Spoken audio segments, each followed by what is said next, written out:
Hello students, after discussing graphical method, elimination method and substitution method of pair of linear equation, now we have to finalize the last method, that is cross multiplication method. Cross multiplication method जो कि सबसे important method है और बहुत interesting method है, तो आपको इसको बहुत ध्यान से समझना है कि किस तरह से क्रॉस मल्टीप्लिकेशन मेथड में आपको बेसिक कॉन्सेप्ट ध्यान में रखना है और इस मेथड से इक्वेशंस को सॉल्व करना है। तो अब देखिए यहाँ पे क्रॉस मल्टीप्लिकेशन मेथड में भी हमारा मेथड वही रहेगा कि जिसमें हमारे पास पेयर ऑफ लीनियर इक्वेशन दी हुई होगी। तो पेयर ऑफ लीनियर इक्वेशन को जैसे हम स्टैंडर्ड फॉर्म में लिखते हैं, तो स्टैंडर्ड फॉर्म में हमारे पास क्या रहेगा,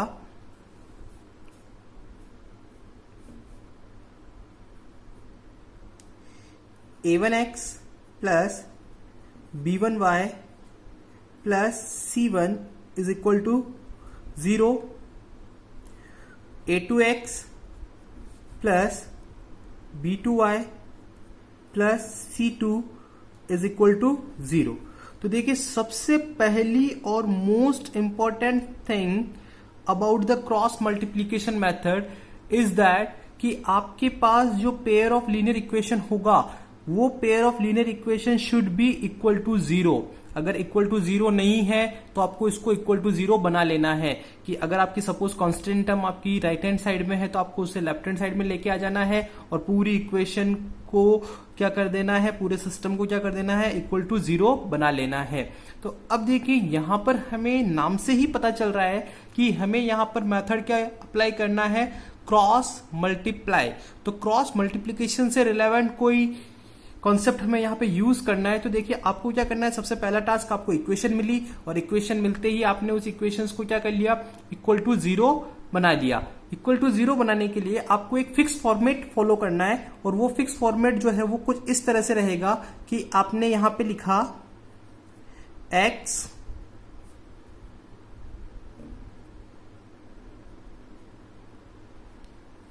y के डिवाइड में कुछ और last this is for the constant, कि आपने यहां पर ये फॉर्मेट आपको बना लेना है।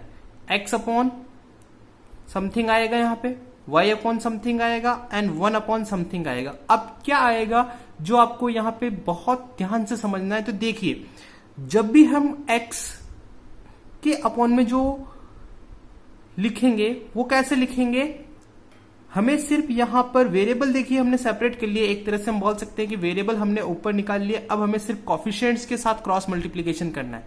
अब कोफिशिएंट के साथ कैसे क्रॉस मल्टीप्लिकेशन करना है, जो ध्यान से समझिएगा कि अगर मैं यहां पर x के नीचे जो भी लिखना चाहता हूं तो मैं क्या करूंगा, मैं x वाले कॉलम को क्या कर लूंगा, मैं हाइड कर लूंगा कि यहां मैं x को क्या कर लूंगा, ऐसे हाइड कर लूंगा। अब जैसे ही मैंने x को यहां हाइड किया तो मेरे पास क्या बचा यहां पे, b1 b2 और c1 c2। तो मुझे एज इट इज यहां पर इसी फॉर्म में एक मैट्रिक्स की फॉर्म में यहां पे लिखना है b1 b2 c1 and c2। तो देखिए कुछ भी नहीं करना है, x को हाइड कर दिया और मैंने यहां लिखा b1 b2 c1 and c2। I think आपको समझ में आ गया होगा कि x के नीचे जब भी हमें जो कोफिशिएंट्स लिखने हैं वो कौन से कोफिशिएंट्स लिखने हैं अदर देन x, कि x को हमें क्या कर लेना है, हाइड कर लेना है और हमें y और कांस्टेंट के कोफिशिएंट्स को हमें x के अपॉन में लिखना है। अब हम y की बात करेंगे। अब y की बात करेंगे तो हम y को क्या कर लेंगे, हाइड कर लेंगे। अब जैसे हमने y को हाइड किया तो देखिए अब हमें क्या क्या दिख रहा है, c1 c2 और a1 a2। बट आपको यहां पर एक चीज ध्यान में रखनी है और वो ध्यान में क्या रखना है कि यहां पर जो साइक्लिंग चलेगा वो x to y, y to constant और कांस्टेंट टू वापस x चलेगा।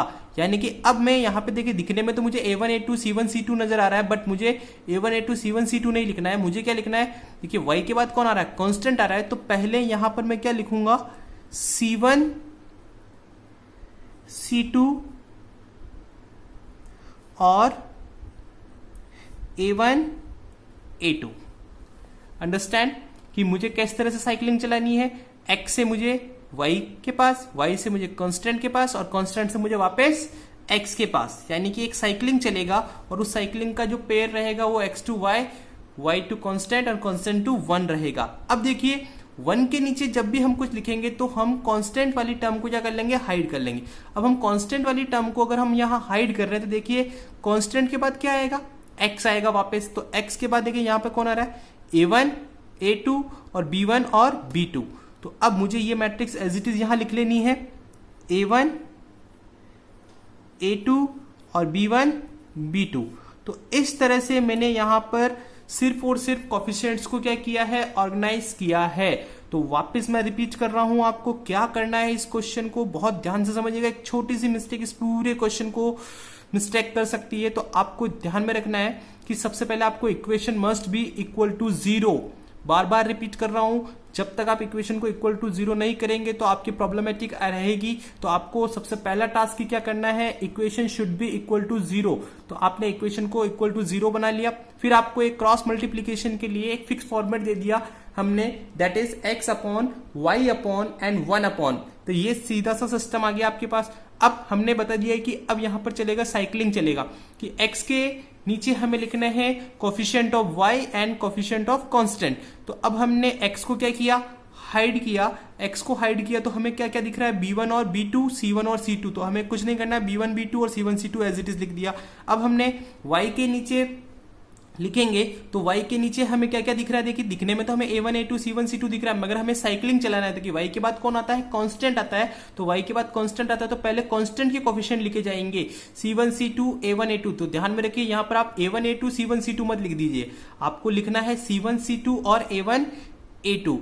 थर्ड, हम कांस्टेंट को जब हाइड करेंगे तो अब हमारे पास क्या दिख रहा है, हमें कांस्टेंट के बाद वापस किसकी वैल्यू आएगी, पहले x की आएगी, देयर आफ्टर y की आएगी। तो देखिए a1 a2 और b1 b2। तो देखिए हाइड करने में हमें वैसे भी पता चल रहा है कि सिर्फ हमें कोफिशिएंट्स लेने हैं, x और y के साथ कोई डीलिंग नहीं करनी है। अब फिर वापस यहाँ पे देखिए एक चीज और अच्छी से है कि जहां से फिनिश हो रहा है c1 c2 पे फिनिश हो रहा है, तो यहाँ पे स्टार्ट भी c1 c2 से ही होगा। a1 a2 पे फिनिश हो रहा है तो देखिए a1 a2 से ही स्टार्ट होगा। तो ये चीज आ गई, तो ये हमारी किस में आ जाएगी, साइक्लिंग में हो जाएगी। अब देखिए जैसा कि नाम से पता चल रहा है कि हमें यहां पर क्या करना है, क्रॉस मल्टीप्लाई करना है। तो देखिए मैं क्रॉस मल्टीप्लीकेशन, हमारे पास फॉर्मेट जो रहेगा, ये इससे मल्टीप्लाई होगा, ये इससे मल्टीप्लाई होगा और ये इससे मल्टीप्लाई होगा। अंडरस्टैंड कि क्रॉस मल्टीप्लीकेशन में जो हमने ये कोफिशिएंट्स की जो मैट्रिक्स बनाई है, इस कोफिशिएंट के मैट्रिक्स में जो क्रॉस एलिमेंट होंगे वो क्या होंगे, क्रॉस मल्टीप्लाई होंगे। तो देखिए आपको दिख रहा है कि b1 किससे मल्टीप्लाई होगा, c2 से। यहां पर c1 किससे मल्टीप्लाई होगा, a2 से। a1 किससे मल्टीप्लाई होगा, b2 से मल्टीप्लाई होगा। सिमिलरली b2 किससे मल्टीप्लाई होगा, c1 से, तभी जाके क्रॉस होगा। c2 किससे मल्टीप्लाई होगा, a1 से, तभी जाके क्रॉस होगा। और a2 किससे मल्टीप्लाई होगा, b1 से। तो देखिए पहले यहां पर आपको जो फर्स्ट डायगोनल मैंने ड्रॉ किया है वो डायगोनल मल्टीप्लाई होगा, thereafter second diagonal multiply होगा। यानी कि पहले ये रेड वाला मल्टीप्लाई होगा, देयर आफ्टर ये ब्लू वाला मल्टीप्लाई होगा। तो यहां पर भी पहले रेड वाला मल्टीप्लाई होगा, देयर आफ्टर ये ब्लू वाला मल्टीप्लाई होगा।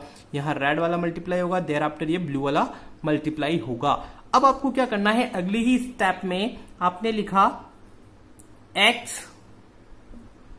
डिवाइड बाय, सेम चलेगा ये पैटर्न आपका एंड तक चलेगा, x divide by y divide by and 1 divide bye, ये आपका सिमिलर चलेगा। अब हमने क्या कहा कि हमने क्रॉस मल्टीप्लाई किया है, क्रॉस मल्टीप्लाई किया तो हमारा क्रॉस मल्टीप्लीकेशन क्या होगा, देखिए उसको हम सिंप्लीफाई करके लिख रहे हैं। तो b1 मल्टीप्लाई c2, तो मैं उससे क्या लिखूंगा, b1 c2। Okay, similarly b2 multiply होगा किससे, c1 से। तो दिस इज b2 c1। और ध्यान में रखिएगा इन दोनों के क्रॉस मल्टीप्लीकेशन के बाद इन बिटवीन साइन जो आएगा वो स्टैंडर्ड माइनस आएगा। यहां पर आपको दोनों के बीच में हमेशा माइनस साइन ही लगाना है, कि दोनों के क्रॉस मल्टीप्लाई होने के बाद में जो बीच में जो माइनस आएगा वो स्टैंडर्ड माइनस हमेशा रहेगा। सिमिलरली अब हमारे पास देखिए यहां पर हमें वापस क्या करना है, c1 और a2 को हमें क्या करना है, मल्टीप्लाई करना है। तो उसे मैं क्या लिखूंगा, c1 a2, और इसका जो क्रॉस मल्टीप्लीकेशन आएगा वो क्या आएगा, c2 a1, that is C2A1 और दोनों के बीच में again I am saying that कि स्टैंडर्ड माइनस रहेगा, दोनों के बीच में सब्ट्रैक्शन ऑपरेशन रहेगा। सिमिलरली अब हमारे पास थर्ड हमारे पास है कांस्टेंट के बाद, तो कांस्टेंट में देखिए हमारा किससे मल्टीप्लाई होगा, A1 B2 से मल्टीप्लाई होगा, A1 B2 से मल्टीप्लाई होगा और A2 किससे मल्टीप्लाई होगा, B1 से। तो ये A2 B1 से मल्टीप्लाई होगा और बीच में हमेशा क्या आएगा, स्टैंडर्ड साइन आएगा, दैट इज माइनस। तो अब आपके पास ये एक सिंपल सा कॉन्सेप्ट हो गया। अब देखिए यहां पर तो हमारे पास क्या है कि वेरिएबल की टर्मिनोलॉजी में हमने लिया है, तो हम इसको यहां तक ही सॉल्व कर पाएंगे। तो अब हमारे पास क्या हो गया, x upon something, y upon something and 1 upon something. तो अब ये पूरी टर्मिनोलॉजी सिंपलीफाई होगी, तो ये एक सिंगल डिजिट देगा, y अपॉन ये भी आपको एक सिंपलीफाई होके आपको एक सिंगल बिट डिजिट देगा और ये भी आपको क्या देगा, एक सिंगल बिट डिजिट देगा। तो अब तीनों को हम इक्वेट करके हम हमारी x को हम 1 के इक्वेट भी करेंगे, y को हम 1 के इक्वेट भी करेंगे, इससे हमें हमारी x और y की वैल्यू मिल जाएगी। तो लेट्स सी एन एग्जांपल कि किस तरह से ये मेथड हमारा वर्कआउट करता है। तो आपको एग्जांपल से आपको बहुत ज्यादा समझ में आएगा। तो हम देखते हैं कि एग्जांपल जिससे बहुत जल्दी क्लियर हो जाएगा कि how to solve cross multiply method. Let's see an example, यहां पर हमारे पास 2x plus y is equal to 5, 3x plus 2y equal to 8। अब हमें इसे सॉल्व करना है बाय क्रॉस मल्टीप्लीकेशन मेथड। वैसे सॉल्व तो हम इसे ग्राफिकल भी कर सकते हैं, सब्स्टिट्यूशन मेथड से भी कर सकते हैं और एलिमिनेशन मेथड से भी कर सकते हैं, but here we are understanding the cross multiplication method. तो अब हमें यहाँ पर क्रॉस मल्टीप्लीकेशन मेथड के रूल ही हमें यहाँ पे फॉलो करने हैं। तो देखिए क्रॉस मल्टीप्लीकेशन मेथड की सबसे पहली condition, equation should be equal to 0, equation must be equal to 0। तो अब हमें यहां पर क्या करना है, राइट हैंड साइड में 5 और 8 देखिए constant term right hand side में, तो हमें इन्हें सबसे पहले क्या करना है, लेफ्ट हैंड साइड में लेके आना है और हमें इक्वेशन को क्या कर देना है, इक्वल टू 0 कर देना है। तो देखिए हमारे पास जो फॉर्मेट रहेगा वो फॉर्मेट क्या हो जाएगा, 2x plus y minus 5 is equal to 0। ये आपकी अब फर्स्ट इक्वेशन बन चुकी है। एंड सेकेंड इक्वेशन आपकी क्या हो जाएगी, 3x plus 2y minus 8 is equal to 0। This is your equation number second. तो फर्स्ट और सेकेंड इक्वेशन आपको मिल गई है और वो इक्वल टू 0 आपने कर लिया है। अब आपको क्या करना है, फिक्स फॉर्मेट बनाना है। फिक्स फॉर्मेट हमारा क्या है कि हमें x divide bye something, y divide bye something and 1 divide bye something. अब वो समथिंग हमारा क्या रहेगा कि हमें हमारे टर्म्स को क्या करना है, हाइड करके चलना है। सिर्फ और सिर्फ यहां पर हमें कोफिशिएंट्स को राइट डाउन करना है और वो भी क्रॉस वे में राइट करना है। तो अब हमें किस तरह से करना है, तो यहां पर देखिए इन शॉर्ट अगर मैं यहां पर लिख देता हूं ताकि आपको बहुत अच्छे से समझ में आ जाएगा कि पहली इक्वेशन में हमारे सारे कोफिशिएंट्स जो वो 1 1 वाले हैं। तो देखिए कौन कौन है, हमारे A1 है, B1 है और C1 है। ये फर्स्ट इक्वेशन के कोफिशिएंट है। तो देखिए A1 हमें कितना मिलेगा, 2 मिलेगा, B1 हमें कितना मिलेगा, 1 मिलेगा और C1 हमें कितना मिला है यहाँ पे -5। सिमिलरली मैं सेकंड इक्वेशन की बात करता हूं तो मुझे A2, B2 और C2 मिलेंगे। तो A2 यहां पर सेकंड इक्वेशन से देखिए कितना है, 3 है, B2 यहां पर कितना है, 2 है और C2 यहां पर है -8। तो देखिए फर्स्ट इक्वेशन और सेकंड इक्वेशन से हमने हमारे कोफिशिएंट्स को क्या कर लिया है, आइडेंटिफाई कर लिया है। अब आइडेंटिफाई करने के बाद हमें क्या करना है कि हमें x के नीचे जब भी हम लिखेंगे तो हम क्या करेंगे, x वाले कॉलम को क्या करेंगे, हाइड करेंगे। तो x के बाद हमें लिखना है किस किस को, y और कांस्टेंट टर्म के कोफिशिएंट्स को। तो मैंने यहाँ पे x को देखिए मैंने यहाँ पे क्या किया है, हाइड किया है। तो x को हाइड किया तो देखिए मुझे क्या क्या दिख रहा है, 1 2 -5 -8। तो मैं यहां पर एज इट इज इसी ऑर्डर में मैट्रिक्स की फॉर्म में ही लिखूंगा, 1 2 -5 एंड -8 इसी फॉर्म में हम लिख देंगे यहां पे। अब हमें y के अपॉन में लिखना है तो हम y वाले कॉलम को क्या करेंगे, हाइड करेंगे। तो y वाले कॉलम को जब भी हम हाइड करेंगे तो y वाले कॉलम को हाइड करने पर देखिए हमें क्या क्या दिख रहा है, y के बाद हमें कांस्टेंट टर्म -5 -8 और 2 और 3। तो मैं यहां पे क्या लिखूंगा, -5 -8 एंड 2 और 3। ओके, नाउ अब हमें 1 के अपॉन में लिखना है, तो हम कांस्टेंट टर्म को क्या करेंगे, हाइड करेंगे। तो कांस्टेंट के बाद कौन आएगा, पहले x आएगा, देयर आफ्टर y आएगा। तो देखिए क्या क्या नजर आ रहा है हमें, 2 3 एंड 1 2। तो यहां पे देखिए हम एज इट इज लिखेंगे 2 3 and 1 and 2।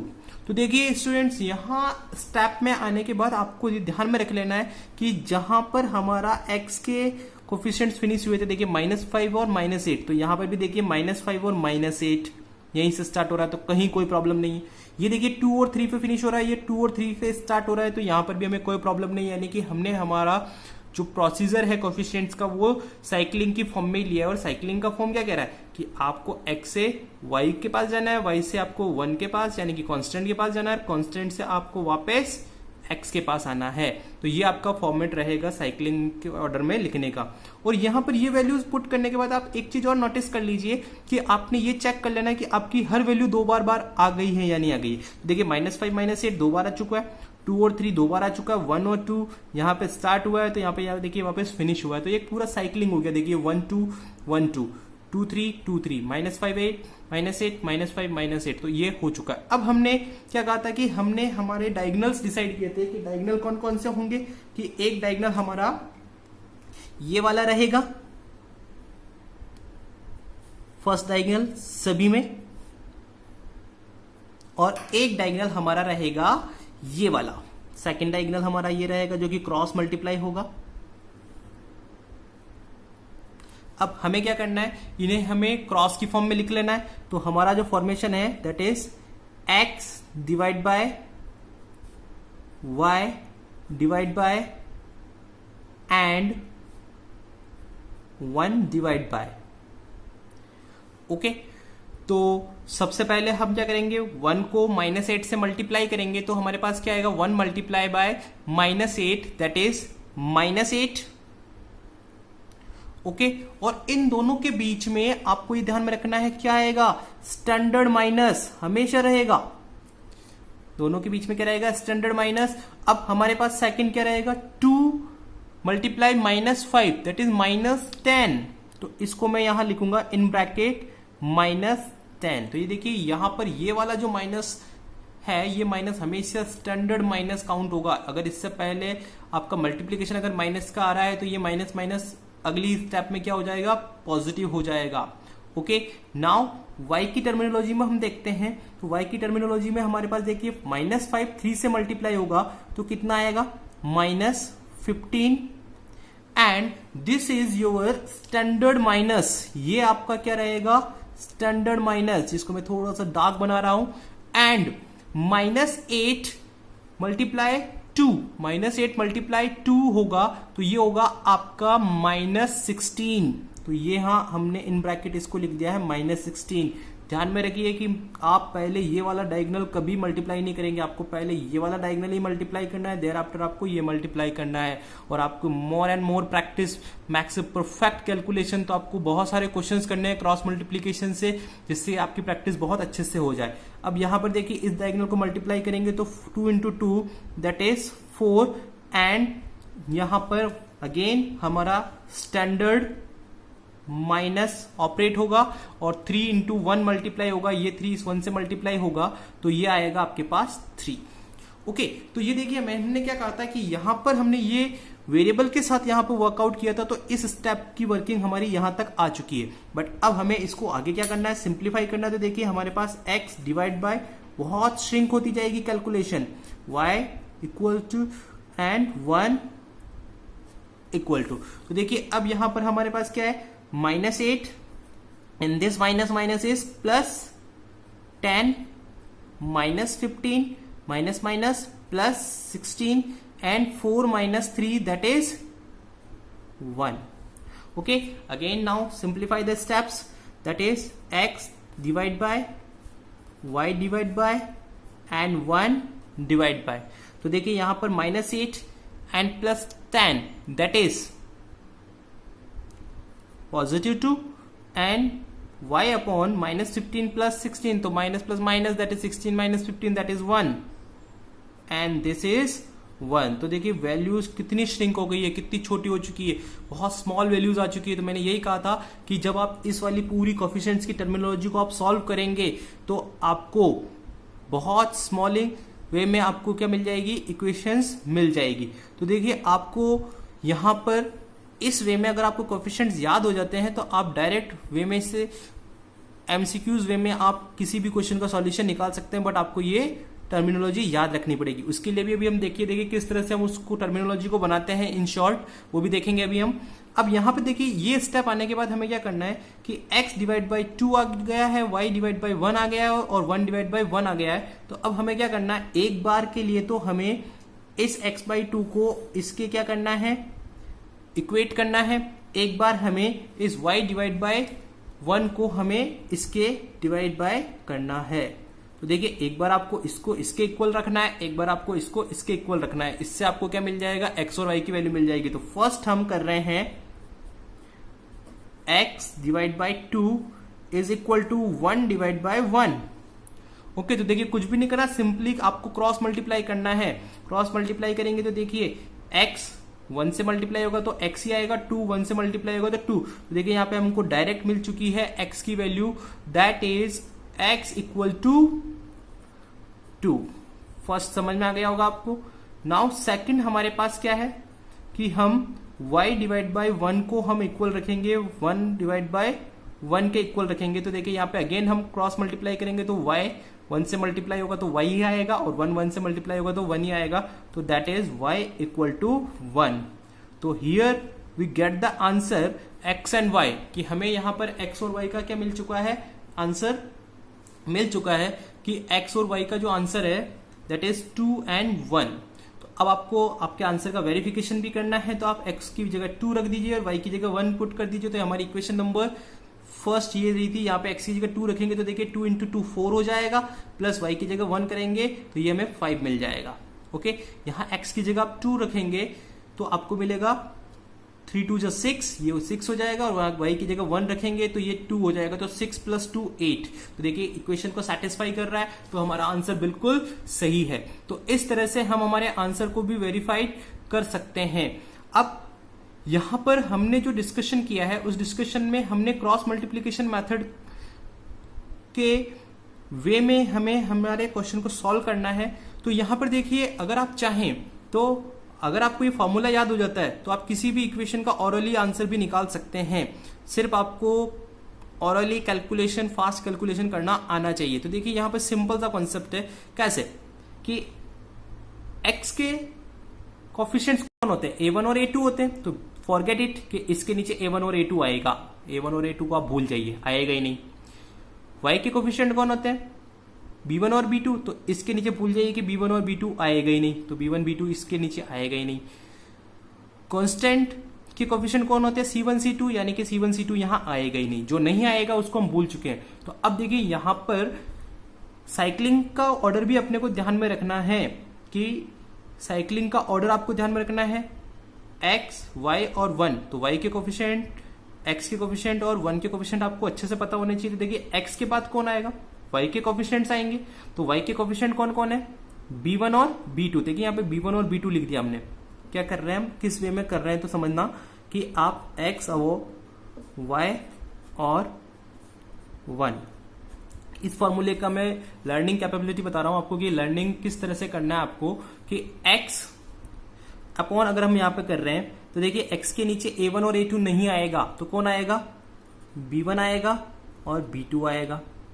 Okay, b1 b2 आएगा। अब b1 b2 के साथ यहां पर हमारे पास कौन आएंगे, c1 c2 भी आएंगे। c1 c2 आएगा तो देखिए यहां पर 2 पहले आएगा और 1 बाद में आएगा। तो देखिए x वाला फॉर्मेशन आपका एज इट इज सिमिलर बन गया है। अब y की बात कर रहे हैं तो y के नीचे कौन आएगा, कांस्टेंट और x की टर्मिनोलॉजी आएगी। b1 और b2 नहीं आएगा, b1 और b2 नहीं आएगा, यानी कि यहाँ पे a1 a2 और c1 c2 आएंगे। तो c1 c2 आएंगे तो यानी कि y के बाद साइक्लिंग चलता है, तो y के बाद पहले कौन आएगा, कांस्टेंट आएगा। तो कांस्टेंट के पहले आएंगे, तो कांस्टेंट के कौन आएंगे, c1 और c2 पहले आएंगे। ओके, c1 c2 आएंगे। तो अब c1 c2 आएंगे तो यहां पर पहले कौन आएगा, x के कोफिशिएंट a1 और a2 है, तो मगर c1 के साथ कौन आएगा, a2 आएगा, c2 के साथ कौन आएगा, a1 आएगा, और बीच में माइनस साइन रहेगा। Okay, now we have to find constant term. Constant term के साथ कौन आएगा, आपके पास c1 c2 नहीं आएंगे, यानी कि a1 a2 और b1 b2 तो आएंगे। तो a1 a2 और b1 b2 आएंगे, तो हम यहां पर सबसे पहले किसको लिख देंगे, क्योंकि कांस्टेंट के बाद वापस x की टर्मिनोलॉजी आती है, तो a1 a2 x की टर्मिनोलॉजी है, a1 a2 आएंगे, और यहां पर a1 के साथ कौन आएगा, b2 आएगा, a2 के साथ कौन आएगा, b1 आएगा, और स्टैंडर्ड माइनस रहेगा। तो यहां पर आप थोड़ा सा लर्निंग कैपेबिलिटी रख सकते हैं और डायरेक्ट कोफिशिएंट्स को रख के भी आप अपना आंसर निकाल सकते हैं। तो देखिए यहां पर इस क्वेश्चन के जो कोफिशिएंट्स थे मेरे पास, वो कोफिशिएंट्स क्या थे, ये सारे थे। अगर मैं चाहता तो मैं डायरेक्ट यहां पर वैल्यू पुट करके भी मैं इसके आंसर निकाल सकता था, कि मुझे x और y की मैं डायरेक्ट इस टर्म में आ जाता और उस टर्म से मैं डायरेक्ट और x और y को इक्वेट करके मैं अपना आंसर कैलकुलेट कर लेता। तो यहां पर देखिए आपको क्या करना है, b1 is 1 and c2 is -8, तो इसको हम यहां पे वही क्रॉस मल्टीप्लाई करेंगे तो -8 आ जाएगा, और b2 और c1 और b2 और c1 दैट इज -10। तो देखिए टर्मिनोलॉजी डायरेक्ट ऑरली सॉल्व होके यहां पर इस फॉर्मेशन में आ जाएगी और you can calculate your answer directly. तो this is all about the cross multiplication method, कि आपको क्रॉस मल्टीप्लीकेशन मेथड किस तरह से जस्टिफाई करना है और सॉल्व करना है। Yes, let's see another example. अभी जो हमने फर्स्ट एग्जांपल किया था वो फर्स्ट एग्जांपल भी आपकी एक्सरसाइज 3.5 का ही क्वेश्चन है, and that was question number 2। Now we have to discuss question number 1। Question number 1 हमने डिस्कस पहले क्यों नहीं किया, उसके पीछे इश्यू देखिए आपके पास। हम पहले इक्वेशन को देख रहे हैं, दो इक्वेशन हमें दी रखी है और दोनों इक्वेशन हमारी इक्वल टू 0 दे रखी है। अब यहाँ पे देखिए, अगर मैं पहले यहाँ अपना कोफिशिएंट का रेशियो चेक करता हूं तो a1/a2 कितना आएगा, यहाँ पे 1/3, b1/b2 that is -3 divide by -9, this is again 1/3। देखिए इसको भी सॉल्व करेंगे तो ये भी 1/3 हो जाएगा, तो ये 1/3 और ये 1/3 दोनों इक्वल हो चुके हैं, बट -3 डिवाइड बाय -2 तो ये आ जाएगा आपका 3/2। यानी कि यहां पर हमें जो कंडीशन मिल रही है वो कंडीशन क्या मिल रही है कि a1 divide by a2 is equal to b1 divide by b2 but not equal to c1 divide by c2, and this condition leads to parallelism condition, and parallelism condition यानी कि इस इक्वेशन का कोई भी सॉल्यूशन एग्जिस्ट नहीं करेगा। But question ने हमें कह दिया है कि आपको इसे क्या करना है, क्रॉस मल्टीप्लीकेशन मेथड से सॉल्व करना है। तो we are focus on cross multiplication method. हमारा माइंड सेट हो चुका है, हमें कॉन्सेप्ट पता चल चुका है कि इस क्वेश्चन का कोई हमें आंसर नहीं निकालना है। आप कोई यहां पर एक्स और वाई की कोई न्यूमेरिकल वैल्यू निकाल मत दीजिएगा, क्योंकि यहां नहीं निकलेगी। क्यों? क्योंकि हमने पहले ही हमारा चेकआउट कर लिया है, क्वेश्चन को स्टार्ट करने से पहले ही हमने चेक कर लिया है कि यहां पर जो कंडीशन है वो condition a1 divide by a2 equal है b1 डिवाइड बाय b2 के, बट नॉट इक्वल है c1 डिवाइड बाय c2 के। तो यहां पर इस कंडीशन को सिर्फ और सिर्फ अपने माइंड में कैलकुलेट करना है और हमने यहां पर डिसाइड कर लेना है कि इक्वेशन हैज नो सॉल्यूशन। अब इसका कोई सॉल्यूशन एग्जिस्ट नहीं करता है तो हमें सॉल्यूशन निकालने की बिल्कुल भी कोशिश नहीं करनी है। अब यहां पर देखिए कि जब हमने क्रॉस मल्टीप्लीकेशन मेथड हमने देख ही लिया है तो हमारी पहली कंडीशन यहाँ पे सेटिस्फाई हो रही है। क्या हो रही है कि equation should be equal to 0। तो पहली हमारी इक्वल टू 0 है, तो जैसे ही 0 है तो हम हमारा फॉर्मेट बना लेंगे। हमारा फॉर्मेट क्या है, x divide by y divide by and 1 divide by. तो ये हमने हमारा फॉर्मेट बना लिया। अब फॉर्मेट बना लिया तो फास्टली हम वैल्यूज को भी पुट कर लेंगे कि x की वैल्यू पुट करेंगे तो हम x को हाइड कर देंगे और y की और कांस्टेंट की वैल्यूज को हम एज इट इज रखेंगे। तो -3 -9 -3 और -2। तो देखिए एज इट इज आपको -3 -9 एंड -3 एंड -2 ये चारों वैल्यू आपको एज इट इज पुट कर देनी। अब आपको जब y के नीचे लिखना है तो आप y को क्या करेंगे, हाइड कर देंगे। तो देखिए आपको सबसे पहले कांस्टेंट दिख रहा है दैट इज -3, ये वाला -3 -2, और यहां पर x का कोफिशिएंट 1 है तो ये आ जाएगा आपका 1 3। तो हम क्या लिखेंगे, -3 -2। वैसे भी जहां इससे फिनिश होता है तो ये स्टार्ट उसी से होता है, तो आपको कंफ्यूजन होना भी नहीं चाहिए। -3 -2 और यहां आएगा आपका 1 और 3। अब ये 1 और 3 से ही स्टार्ट होगा, वैसे भी पता है, और वैसे भी हम देख लेते हैं कि हमने इसको यहाँ पर हाइड किया है, कांस्टेंट को हाइड किया, तो देखिए यहाँ पे हमें क्या दिख रहा है 1 3 और -3 और -9, 1 3 -3 और -9। तो सारी टर्मिनोलॉजी आ गई है। फर्स्ट डायगोनल हमारा ये रहेगा सभी केसेस में, और सेकंड डायगोनल जो रहेगा हमारा वो ये वाला रहेगा। These are cross multiplied followed with standard minus sign. तो अब हमें यहां पर क्या करना है, x divide by y divide by and 1 divide by. तो यहां पर आपको अगर कोई भी कंफ्यूजन हो ना, तो आप सबसे पहले क्या कर लीजिए, बीच में स्टैंडर्ड माइनस सभी जगह पहले ही अप्लाई कर दीजिए कि इनके बीच में सबसे पहले क्या आएगा, स्टैंडर्ड माइनस तो आएगा। एक जो आपका मल्टीप्लीकेशन आ रहा है वो माइनस के लेफ्ट हैंड साइड में लिख दीजिए फर्स्ट डायगोनल वाले का, और सेकंड डायगोनल का जो मल्टीप्लीकेशन आ रहा है वो आप राइट साइड में माइनस के लिख दीजिए। तो देखिए यहाँ पे -3 मल्टीप्लाई हो रहा फर्स्ट डायगोनल -2 से, तो -3 इंटू -2 दैट इज +6। तो डायरेक्टली मैं यहाँ पे +6 लिख दूंगा, और स्टैंडर्ड माइनस में ऑलरेडी लगा चुका हूं, और -9 मल्टीप्लाई होगा -3 से, दैट इज +27। तो ये आपका +27 आ जाएगा। यहां पे -3 से मल्टीप्लाई होगा तो दैट इज -9, तो वो हमारा आएगा -9, ओके। एंड माइनस आपका स्टैंडर्ड आ चुका है, और -2 1 से मल्टीप्लाई होगा तो that is -2 we will write in bracket, okay. Now 1 -9 से मल्टीप्लाई होगा तो दैट इज -9, दिस इज आप माइनस स्टैंडर्ड, एंड -3 से मल्टीप्लाई होगा तो ये आएगा आपका -9, okay. Now we will solve this step, x divide by y divide by and 1 divide bye, okay. तो 6 - 27 that is -21, and this one is minus plus, तो ये आपका प्लस का 2 हो जाएगा, -9 + 2 तो दैट इज -7, दिस इज -7। और यहां पर देखिए ये माइनस माइनस क्या हो जाएगा, प्लस हो जाएगा, तो ये 9 माइनस प्लस हो जाएगा, तो ये हो जाएगा आपका -9 + 9 दैट इज 0। तो देखिए ये आ जाएगा 1 डिवाइड बाई 0। अब हमें क्या करना होता था यहाँ पे कि आप एक बार इसको इसके इक्वल रखेंगे और एक बार आप इसको इसके इक्वल रखेंगे, दोनों को इक्वल रखेंगे। तो फर्स्ट केस में हम कर रहे हैं x divide by -21 is equal to 1 divide by 0। अब देखिए यहां पे क्रॉस मल्टीप्लाई करने पे देखिए x मल्टीप्लाई होगा 0 से मल्टीप्लाई होगा, तो ये क्या हो जाएगा 0, एंड -21 मल्टीप्लाई होगा 1 से, दैट इज इक्वल टू -21। तो क्या ये कंडीशन ट्रू है, क्या 0 -21 के इक्वल होता है, नहीं, तो this is not equal to, this is false condition. ये क्या आ गई आपके पास, फॉल्स कंडीशन आ गई। और मैंने जब सब्स्टिट्यूशन मेथड बताया था तब भी मैंने कहा था अगर आप किसी भी क्वेश्चन को किसी भी मेथड से कर रहे हैं और आपको एक फॉल्स कंडीशन मिलती है, तो फॉल्स कंडीशन मिलने का मतलब आपका पैरेललिज्म वाला कैसे, और पैरेललिज्म वाला केस आ गया है, यानी कि नो सॉल्यूशन होता है। अगर यहाँ पे ट्रू कंडीशन आ जाती, सपोज यहाँ पे -21 और इधर भी -21 आ जाता, तो हम क्या कहते कि ये ट्रू कंडीशन है, और ट्रू कंडीशन का मतलब होगा आपका इन्फिनाइट मैनी सॉल्यूशन, और यूनिक सॉल्यूशन का तो आपको x और y की कोई ना कोई वैल्यू मिलेगी ही मिलेगी।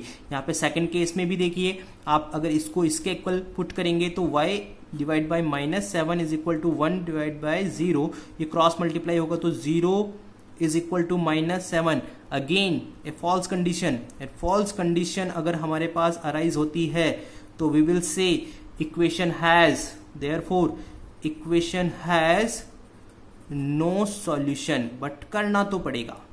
हमें पहले ही पता चल गया था कि इस इक्वेशन का कोई सॉल्यूशन एग्जिस्ट नहीं करेगा, बट नहीं करेगा तो हमें यहाँ पर मेथड को अप्लाई करके देखना है। तो अप्लाई करने पर क्या क्रिटिकल सिचुएशन आती है, क्या कंडीशन आती है, उस कंडीशन के ऊपर हमें डिसीजन लेके हमें उस डिसीजन तक पहुंचना है, और thereafter we will decide कि हमारे इक्वेशन का कोई भी सॉल्यूशन एग्जिस्ट नहीं करेगा।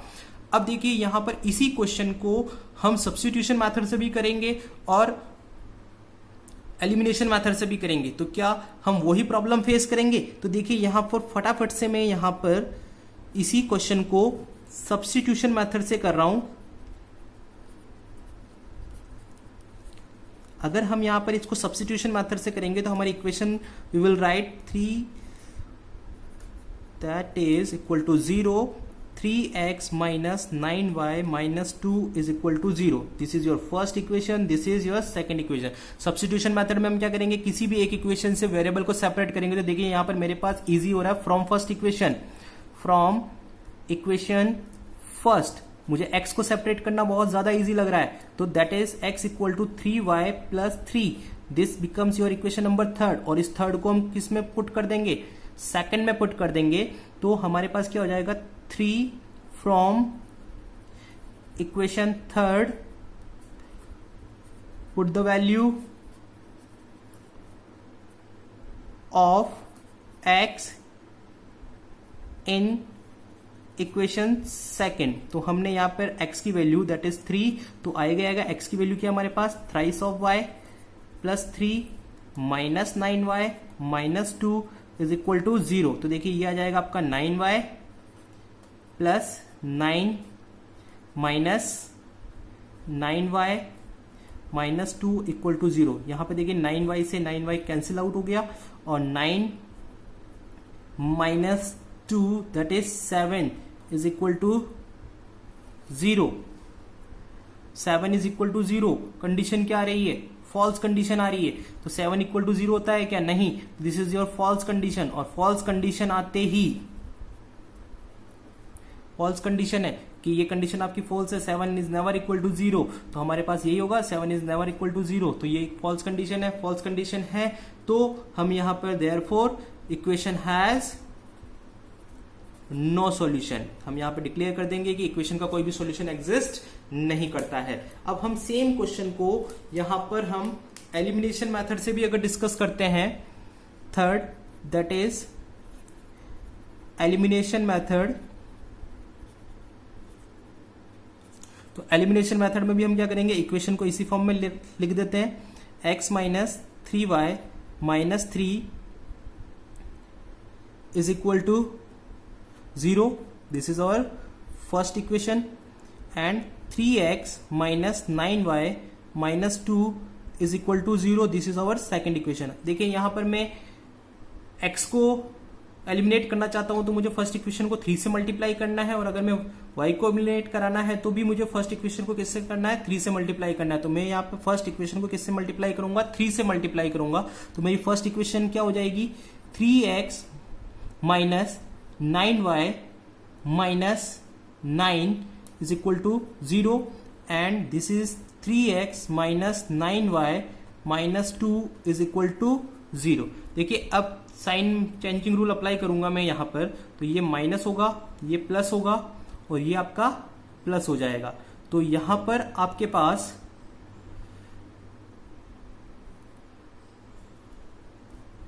ये देखिए ये भी आपका कैंसिल आउट हो जाएगा और ये भी आपका कैंसिल आउट हो जाएगा. आपके पास सिर्फ बचेगा क्या, माइनस 7 इज इक्वल टू 0.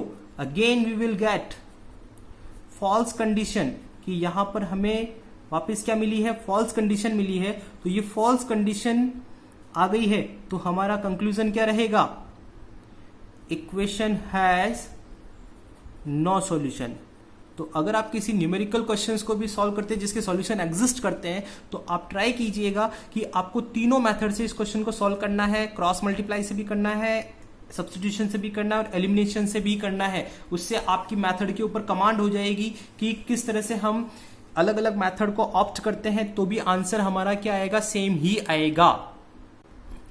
तो होप सो स्टूडेंट्स कि आपको आज क्रॉस मल्टीप्लिकेशन मेथड जो कि हमारा लास्ट मेथड था वो भी आपको अच्छे से समझ में आ गया होगा. तो अब आपको क्या करना है कि मैक्सिमम क्वेश्चंस पिकअप करने हैं और उनको तीनों ही मेथड से सॉल्व करना है. ग्राफिकल मेथड को जब पूछा जाए तभी करना है, अदरवाइज अवॉइड करना है, क्योंकि ग्राफिकल मेथड से हमें आंसर कभी भी एग्जैक्टली आंसर नहीं मिलता है. तो आपका बाय द वे अगर ग्राफिकल से भी करना है तो आप किसी भी मेथड से उसका आंसर निकाल के उस पॉइंट को हमारे ग्राफ में जरूर पुट करें जो उसका आंसर होता है. तो अब आपको यहां पर चैप्टर नंबर 3 की एक्सरसाइज 3.5 जो कि बहुत सिंपल सी एक्सरसाइज है, उसके अंदर भी आपको वर्ड प्रॉब्लम्स मिलेगी और कुछ क्वेश्चंस आपको डिटेल डिस्क्रिप्शन वाले मिलेंगे जो आपको सॉल्व करने हैं कि आपको वर्ड प्रॉब्लम के ऊपर सबसे ज्यादा फोकस करना है कि बोर्ड एग्जामिनेशन में इस चैप्टर से वर्ड प्रॉब्लम ही पूछी जाती है। तो यहां पर आपको मेथड का कॉन्सेप्ट पता चल गया होगा, और कॉन्सेप्ट अगर पता है तो आपको वर्ड प्रॉब्लम से इक्वेशन बनाना भी आ जानी चाहिए। तो आप मोर एंड मोर प्रैक्टिस कीजिए वर्ड प्रॉब्लम की। मेरा फोकस बार बार मैं जब भी मैसेज भी कर रहा हूं तो उसमें यही राइट डाउन कर रहा हूं कि आपको वर्ड प्रॉब्लम के ऊपर ही फोकस करना है। मेथड बहुत ईजी होते हैं, बट वर्ड प्रॉब्लम में इक्वेशन बनाना थोड़ा सा टफ होता है, तो उन इक्वेशंस की आप ज्यादा से ज्यादा प्रैक्टिस कीजिए। If you have any problem you can call me and ask me. So complete your work. All the best. Thank you.